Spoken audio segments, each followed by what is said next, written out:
તો આજે આપણે બનાવવા જઈ રહ્યા છે 3 ફ્લેવર અને 3 કલર સાથે ઇડલી. તમે સમજી ગયા હશો કે શું આવી રહ્યું છે. તો ચલો બનાવી લઈએ આપણે ઇડલી. તો આપણે એક મિક્સિંગ બાઉલ લઈ લઈશું. એની અંદર આપણે 1.5 કપ સોજી એડ કરવાની છે. આમાં આપણે 1.5 કપ દહીં નાખશું અને મિક્સ કરી લઈશું પ્રોપર એકદમ. અને સાથે હવે આપણે એમાં 1 કપ પાણી એડ કરવાનું છે અને બધું જ મિક્સ કરી કવર કરી લીડ લગાવી અને રેસ્ટ કરવા મૂકી દઈશું. તમે જોઈ શકો છો આની કન્સિસ્ટન્સી કેવી છે. તો બસ આ સમયે જ આપણે એને લીડ લગાડીને મૂકી દેવાનું. ત્યાં સુધીમાં આપણે ગ્રીન ચટણીની તૈયારી કરે. મેં આ ગ્રીન બધા સામગ્રી એકદમ ચિલ્ડ વોટરમાં રાખ્યા હતા, પછી કાઢી લીધા છે ડ્રાય કરીને. હવે આપણે એની ચટણી બનાવી રહ્યા છે. જેમાં મેં નાનું બંચ કોથમરી લીધી, 3 મરચાં લીધા છે અને કોથમરીથી અડધો ફુદીનો લીધો છે. આદુનો એક ટુકડો એડ કરું છું. એકદમ ગ્રીન બનશે. તો તમે જોઈ શકો છો વગર પાણી આપણે ક્રશ કરી છે. હવે આપણે રેડ ચટણી તૈયારી કરીએ. જેના માટે મેં 1 ટીસ્પૂન કાશ્મીરી લાલ મરચું લીધું છે, 1 મોટું ટમેટું છે, 10 થી 15 કળી લીધી છે લસણની, જે ક્રશ કરી લેશું. આની અંદર મેં એક લાલ મોળું મરચું પણ એડ કર્યું છે કલર માટે.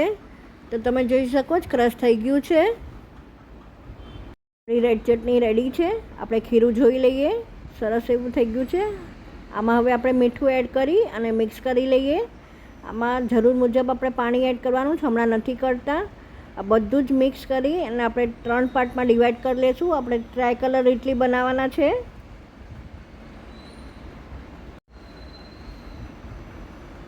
હવે આપણે એક પાર્ટમાં જે ગ્રીન ચટણી બનાવી હતી એ એડ કરી છે.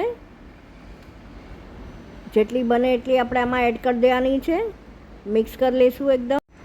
આપણે બધું પ્રોપર મિક્સ કરી દઈશું. મારી ચટણી એકદમ સ્ટ્રોંગ ફ્લેવરની છે ફુદીના અને મરચીથી. તો તમે જોઈ શકો એકદમ મિક્સ થઈ ગયું છે. તો હવે હમણાં આપણે 1/2 ટીસ્પૂન ઈનો લેવાનું છે. ઈનો એડ કરી દઈશું. એની પર આપણે થોડું પાણી એડ કરવાનું છે, 1 ટીસ્પૂન જેવું. અને બધું મિક્સ કરી અને એક સાઈડ મેં સ્ટીમર બી મૂકી દીધું છે ગરમ માટે.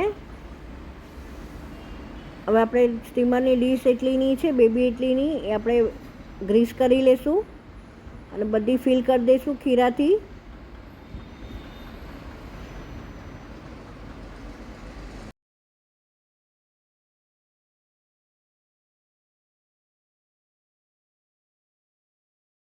ત્યાં સુધીમાં આપણે બીજા ફ્લેવરનું બેટર રેડી કરી લઈએ. જેટલી ચટણી બની છે બધી જ ક્વોન્ટિટી એડ કરી દેવાની છે. સેમ પ્રપોર્શનમાં આને મિક્સ કરી લેવાનું છે. મિક્સ થઈ ગયું છે. તો આપણે ઇડલી પણ ચેક કરી લઈએ સાઈડમાં. તમે જોઈ શકો જેટલી સારી એવી ફૂલી છે ને થઈ પણ ગઈ છે. આપણે નાઇફથી ચેક કરી લઈશું. રેડી છે ઇડલી. તો ચલો ડિમોલ્ડ કરી દઈએ આપણે.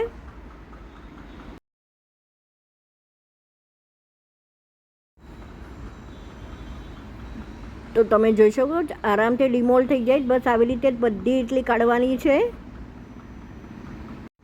તો આમાં ઈનો એડ થઈ ગયો છે 1/2 ટીસ્પૂન. તો હવે આપણે રેડ ચટણીવાળી ઇડલી જે ઓરેન્જ કલરમાં બને છે એ બનાવી લઈએ. બધા મોલ્ડ ફિલ કરી દઈશું.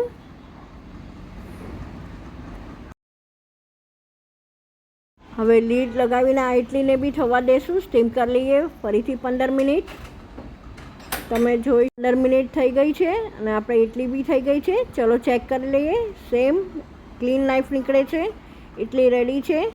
આપણે વ્હાઈટ બેટર બનાવી રહ્યા છે, જેની અંદર મેં 1/2 ટીસ્પૂન જ આદુ અને લસણની પેસ્ટ એડ કરી છે. એકદમ માઇલ્ડ ફ્લેવરની બનાવી રહ્યા છે. સાથે 1/2 ટીસ્પૂન ઈનો અને પાણી 1 ટીસ્પૂન મિક્સ કરી લઈશું બધું. અને આપણે ઓલરેડી ડીશ મૂકી જ દીધી છે ગ્રીસ કરીને સ્ટીમ થવા માટે. તો આપણે ફિલ કરી દઈએ બધા જ. તો આપણી ઇડલીની કેવિટીઝ બધી ફિલ થઈ ગઈ છે. 15 મિનિટ થઈ ગઈ છે. આપણી ઇડલી બી રેડી છે. એકદમ નીટ નાઇફ નીકળે છે.